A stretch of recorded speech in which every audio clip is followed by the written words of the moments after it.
Welcome to Queers Quills, the official podcast. I'm audiobook narrator Kirt Graves.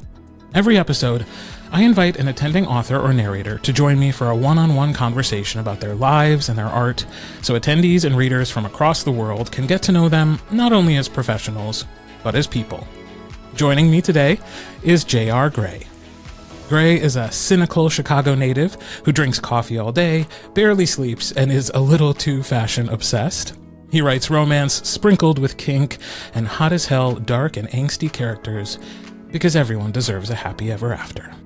Welcome to the podcast. So good to meet you. Thank you. So good to meet you as well. So we start every podcast with the same question. What is your author origin story? Never planned on being an author. I've always written, but I never planned on publishing anything. So I always find this question very amusing. I went to school for aviation, so I planned on being a pilot. Wow. Where did you go to school? The University of Illinois for aviation. Okay. And yeah, this was not in my plan. But I have always written a lot. That's like my therapy, just my hobby. I love it. I didn't post anywhere. I was not like a fanfic writer or anything. I just did it for myself. And then I had a friend who begged me for probably a year to read something. And I had just finished Legally Bound. And I was like, all right, fine. You can read it, whatever.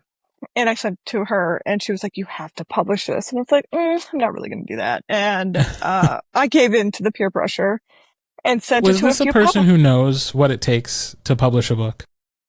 No, because she did a ton of like fan fiction editing and wrote a ton of fan fiction. But, I think that this was about 12 years ago. So I think self-publishing was really new. A lot of people were still trying to get agents and editors and publish Big Six or publish with smaller imprints. And I was like, this is a really hard thing. I don't know a ton about it, but it is super hard. It is not something you can just be like, I'm just going to do this. So I was like, okay, I'll submit it to a couple places. I submitted to like 5 publishers and 3 of them said yes. And I was like, oh, we're doing this. And I would not recommend going into it that way at all. I didn't even know there was a genre for MM, which was fairly new at the time, but it was, there were some big authors like Charlie Cochette and Cut and Run was huge at the time, which I learned quickly, but I had no idea there was even a space for this, but it was very welcoming and the space is wonderful, obviously. And here we are. And how many books later is it? Like 40. It's a lot. I've lost count. Mm-hmm.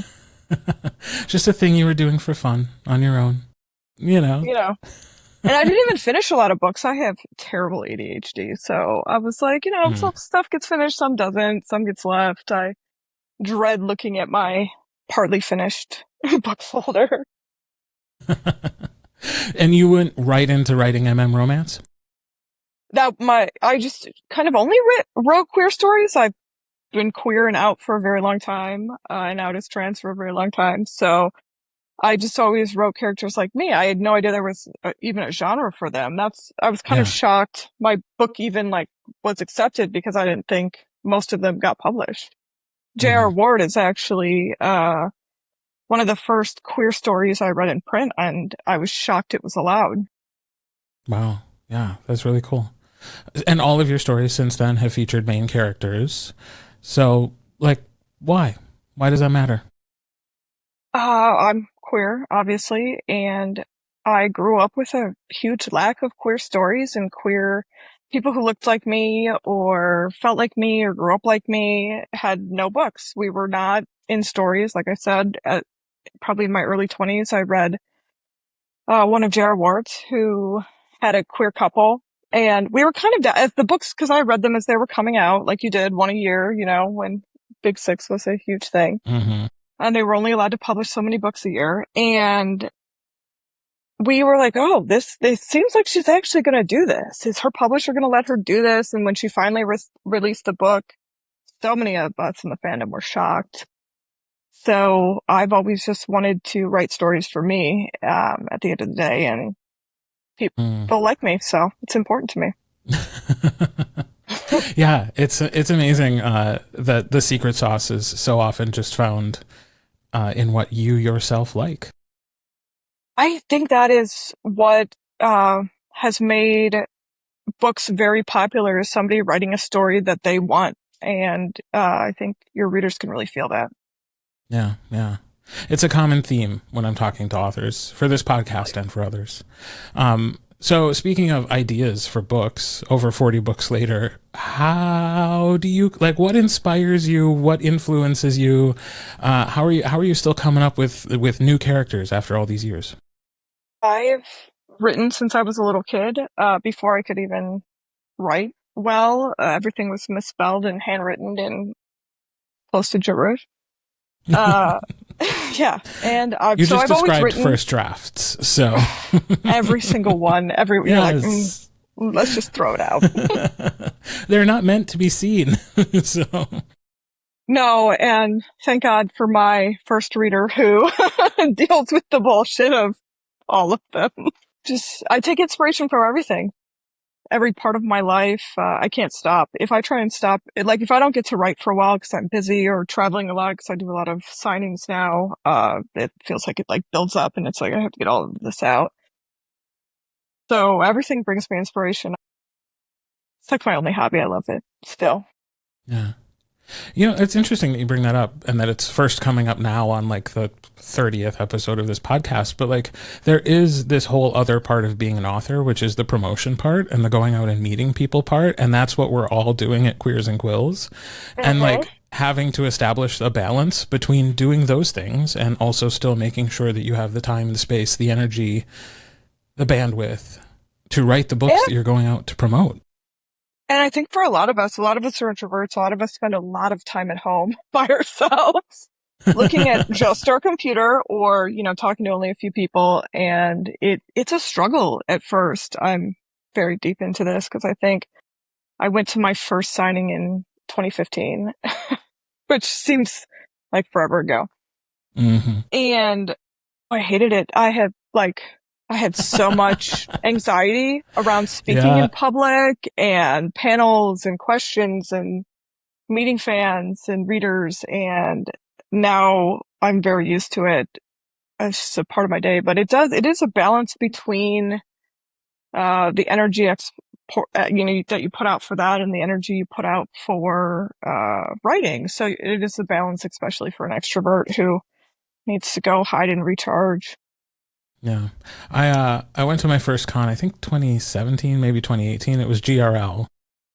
And I genuinely thought it would just be a bunch of people like standing in a room looking at the floor, like holding whatever drink they were trying to drink to like, and I was really shocked when I got there and found out I was the only one standing in a corner with a glass of wine trying to avoid eye contact with people. We must have been in opposite corners. Maybe, but like everybody else. And like they are mostly introverts in real life. We all mainly, although some narrators are not like this, but many of us are still introverts in real life. But they get in that space when it becomes about the stories and the reading and they find their people. And it was like amazing to see people just the light few up. Extroverts like collect us and bring us together. And then we do actually talk when we're passionate about something. Yes. Yeah. And no, it's wonderful. I love it. The relationships that are formed are really cool too. And you can see it sometimes. If you're in the right vantage point, you can see a very mild-mannered person holding a tote, usually, walking towards the conference, sort of like looking around, and then they see somebody they know, and they just explode. Like sometimes literally scream. And it's such a cool thing to see, which is one of the things I'm looking forward to at Queers and Quills. Because I do know some readers from the old GRL days are going to be there and some authors that I have known online, but haven't had the chance to meet. So I'm looking forward to those explosion, screamy and too, moments. Because even after, I probably do 6 or 7 cons or signings a year, and there's still a lot of authors I've talked to online and never met, and readers I've never met that you have conversations with, and so intimately online because you can develop such a relationship online, and then you go to a con and you're like, oh my gosh, like meeting you in person finally, and that is such a wonderful experience. Yeah, it's why we do these things, and I'm so grateful. I'm so grateful for the people. In the work. Yes. Yeah. Yes, because I cannot even imagine what goes into it. Unbelievable. Yeah. Yeah. So cool. So if somebody were coming to your work for the very first time and you wanted to point them towards a book or two that you felt really represented you as an author, where would you point them? So I write a lot of mental health rep into my queer stories because I think it's very important. And I think all queer people deserve happy endings. And I think there's a ton of fluffy, happy gay romance, which I love. But that wasn't my experience in life. And I know there's a lot of people who have other experiences like I had growing up. And I love giving everybody a happily ever after. So my books deal with a lot of that. I have some that are lighter and some that are angstier. On the angstier side would be Pretty Obsessed, would be Where to Start, or on the lighter side would be The Friendship Equation.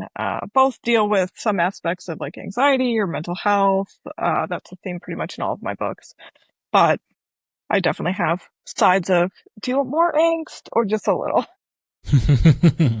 Personally, my answer would be more, please. I like the angst. I always like more. And all of my books are funny, so you gotta mix even sometimes the little bit of dark humor with the, mental health aspect into it. But I love humor, and you gotta make people laugh and balance that out as well. Yeah. Yeah, I just came from a dinner with friends where we were talking about, these are like my theater friends, and we were talking about our favorite shows, and I realized that like all of the shows I was naming are ones that are like so dark and sad. And I was like, yeah, they're my favorites. The ones that make me cry. I like those ones. I love to feel. So when an author can really make me feel something, I love it. And I love the guarantee of romance that this is going to hurt, but we get to this happily ever after and it's going to feel really good. And I think when you have to work for it a little bit, it feels better. Yeah. I love that. I love to feel. That sounds better than just I like sad things. It's a little depressing when you it's kind of where I landed. your therapist might worry. So, well, I think, but life true. is it's cathartic. Life is so cyclical. Like without downs, there are no ups. So I treat my writing very similarly. Well said. Well said. Okay. Well, I've also invited you here to play a game. Are you ready for that? Ready. All right, so the rules of our game are simple. I have a deck of cards, and on each card is a question. The questions aim to learn more about you as a person. Some are biographical, some are hypothetical, some are just silly. But I will not be picking which questions you will answer. Fate is going to do that for us. So I'm going to deal 3 cards every round, and you choose one. Whatever card you pick, you are agreeing to answer, with a couple of exceptions. So if a question comes along that you don't want to answer, you have 2 opportunities to switch things up. You can turn the tables on me one time, forcing me to answer the question, or you can also discard a personal question in favor of a more bookish question from the white deck. But then you only get dealt 1 card and you have to answer it. Ready to go? Yeah, that sounds a little like Who Wants to Be a Millionaire. They're like, you get to phone a friend, you get to turn it around. You got to have some options. Got to keep it interesting. All right. Card 1, 2, or 3. Have you ever had a weird Uber experience? Oh, I have really good Uber experiences. I made myself start talking to strangers, which is very anti-extrovert, but I found the more often I try and talk to strangers, the more good experiences I have. So at cons everywhere, I just try and talk to everybody around me. And I started talking to Uber drivers, and I've had some of the best experiences, met other queer people, met parents, heard life stories, and I really cherish my Uber rides, which sounds really weird, but I can't think of a bad one I've had recently, which is shocking to a lot of people. Yeah, it's been fantastic. Although I don't think I've ever had any like bad ones. Certainly some strange. Silent. Yeah. Awkward, but not. And I'll bad. take them at like the weirdest hours, like 4 a.m. to the airport, or, home from being out after a conference at like 2 a.m. Like, never had a bad one, shockingly. No. All right. Card 1, card 2, or card 3? Let's go 1. If you could marry a fictional character, Who would it be? Gonna be my own, which I don't know how often authors say that, but last year I wrote a book called Goodbye Note, and it's gonna be my favorite book. I know we're not supposed to have favorite books, it's like favorite children, but I do. And I absolutely love, both main characters. Like, if I could just be in a throuple with, both main characters, I would be, but probably Auric a little more than. All right. Card 1, card 2, or card 3? Let's go 3. Ooh. What is a slogan or jingle that got stuck in your head forever? Can't think of a jingle. Oh, no, this is the perfect time for my mind to go blank. No, I have no idea. Can't think of one. That means the jingles are failing. Well, I grew up in a cult, so I had no TV until I was 18. So I think I missed a lot of the normal ones people have from like their childhood. And I don't watch a lot of TV now because I didn't grow up with it. It's not my normals. I've like missed that, part of a lot of people's childhood. So when people tell me things that I should know from like context, or like my partner loves to say it's killing me smalls, and I'm like, I don't know what this means. I don't know. I've never seen the movie. I don't know what you're talking about. It drives him crazy, but yeah, no, right over my head. Okay, so I'm sorry. It took a question about jingles to bring up being raised in a cult? That didn't come up earlier? It comes up at the strangest. It comes up at the strangest time. All right, so normal to me. I'll like say something, and people are like, "What?" And I'm like, "Oh, yeah, it's not normal, is it?" Yeah, no, it's not. But we're gonna leave it at that and let people ask you more questions in person, maybe at the bar.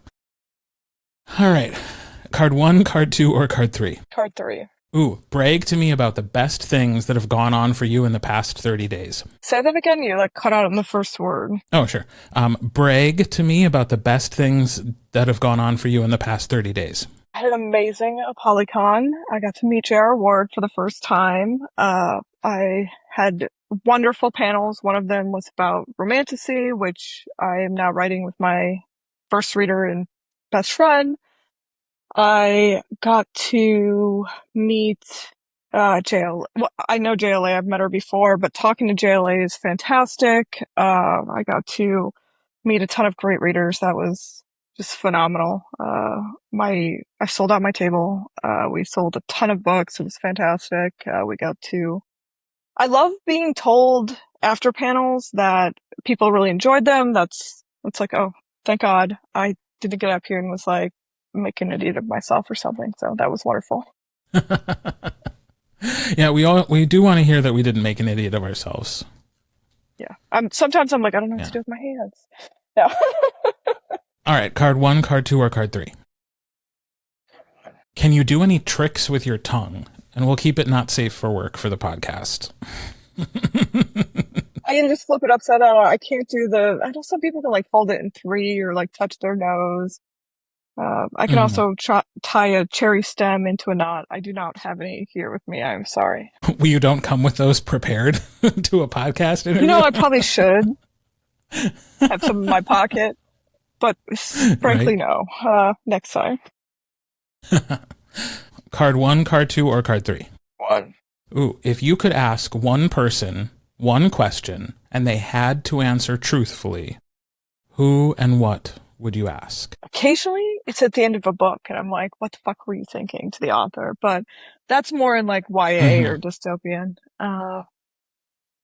Anybody else? Oh, I would love to ask my own character, Iris, what the fuck he's thinking all the time. He does not often give me a lot. He's just, I never wrote lyrics before I started writing him specifically, and then have his thoughts come out in lyrics. So a lot of his book is songs, and that drove me crazy because it's like, this does not make a novel. Can you just give me some words? No, he's an artist. He only wants to give me what he wants to give me. This does not make a novel.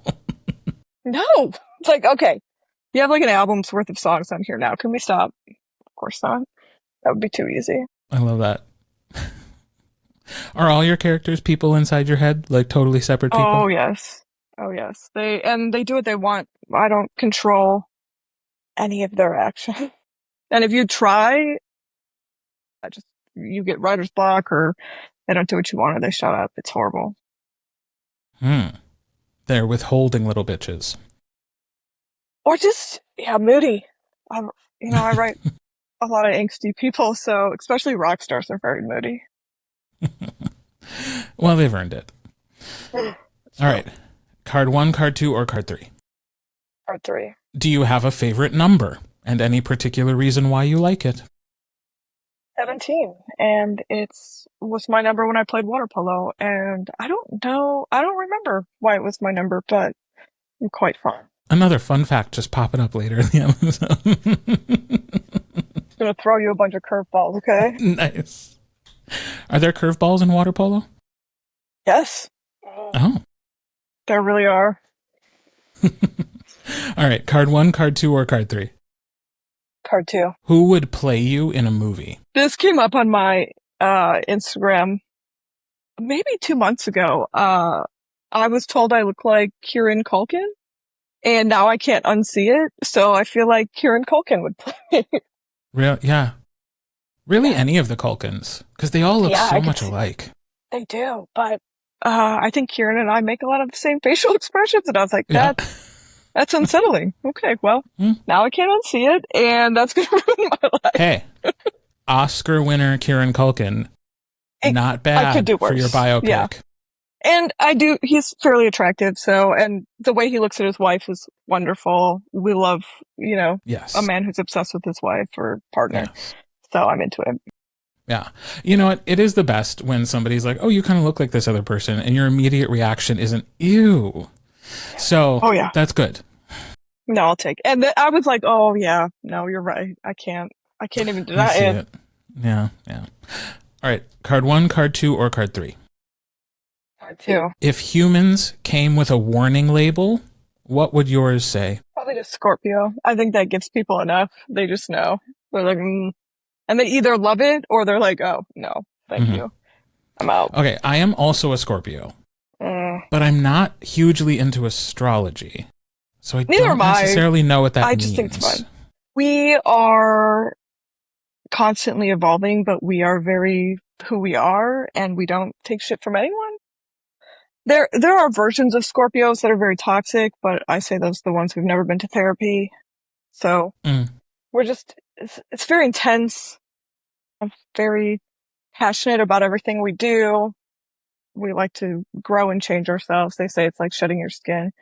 I don't love astrology. I just find it amusing, but occasionally I will get one of those cards on Instagram that say personality traits. I'm like, wow, that is true.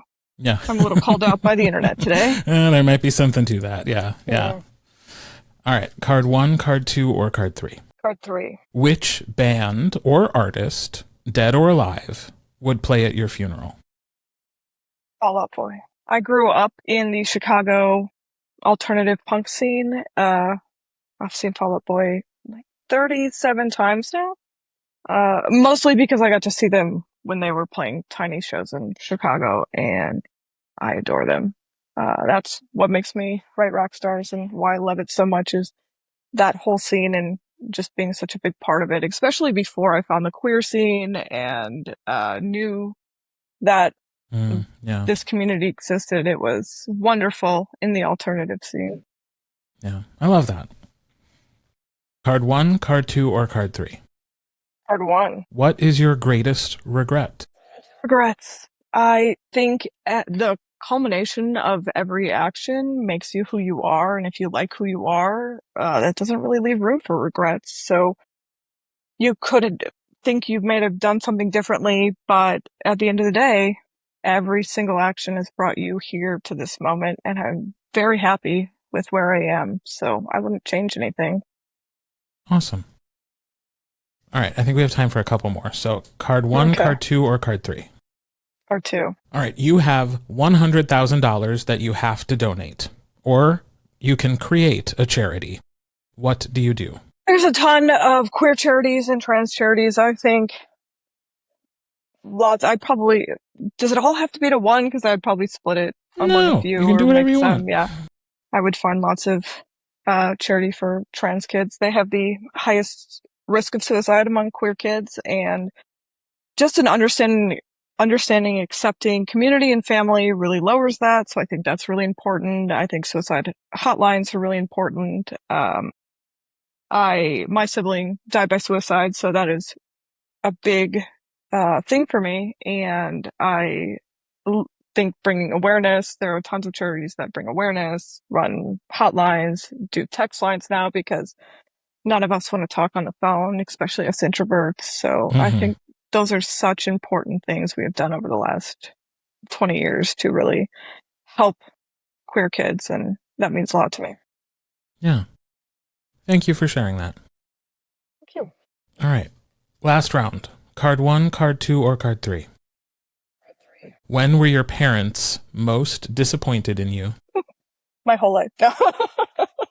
Probably when my sister stalked me to find my pen name. Okay. And then they had an intervention because my mother and sister are still in the cult. And they told me I was peddling pornography, which I was like, yes, I am. And? That didn't go the way they thought it would go. And they told me I was going to hell, which I was like, sounds better at this point. They didn't like that either. So they were probably pretty disappointed. My mom did ask me when I was going to publish real books because she doesn't think romance is real, or, like good enough to talk about.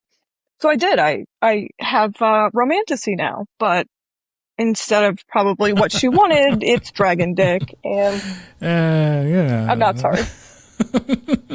Okay, that was a good I think answer. I doubled down. Yeah, I think I doubled down. Yeah. I love that. Oh, and you're opening up this can of worms that we could talk about for like 40 more minutes. Forever. About the whole like romance / erotica. Is it porn? What is porn? Who knows? Who cares? Does it matter? Who cares? Are you a consenting adult? Does it happen between consenting adults? Good. Enjoy the things you enjoy. Yeah. Amen. All right, we'll leave it at that. So we won't go down the rabbit hole, but thank you so much for joining me for the podcast, Gray. This has been a lot of fun. So much fun. Thank you for having me. Of course. And thank you, listeners, for joining us for Queers and Quills, the official podcast. If you are already signed up to attend Queers and Quills, make sure to say hello to me and to Gray at the Oregon Convention Center in May.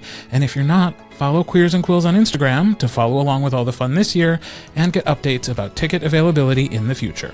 Until next time, I'm Kirt Graves, and I hope you're having a very gay day.